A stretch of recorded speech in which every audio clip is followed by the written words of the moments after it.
Richard, you mentioned that from an outbound perspective, there's different kind of parts to the call. So I'd love for you to break that down, especially the opening part, because if you've mentioned before, if you don't get past that, it doesn't matter what you have planned for the rest of the call. That's a great point. Well, every conversation has an introduction, a body, and a conclusion. You can't land that intro, there is no body and conclusion. Doctor, I also believe that every conversation and attention span is 30 seconds to 2 minutes. Okay. And so when we're touching base with somebody, there is a give and a take. Initially, before that positive escalation for the assistant that's answering calls for your company, what I love to do is a company name spike. I'm not anonymous for the entire phone call, but the first thing that comes out of my mouth is the name of your company, how your company is doing, before I even introduce myself. So I'll say it better than somebody that answers the phone at your company.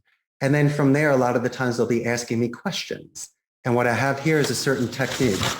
It's called the buffer boomerang technique. Hypothetically, Jeremy, if somebody is answering with a negative tone, there's a way to be able to buffer that negative tone, do a name drop, let them know that's an excellent question, repeat the question to show active listening, and then boomerang it back as a +2. And so initially somebody could ask what my name is. And I would say, Jeremy, that's an excellent question.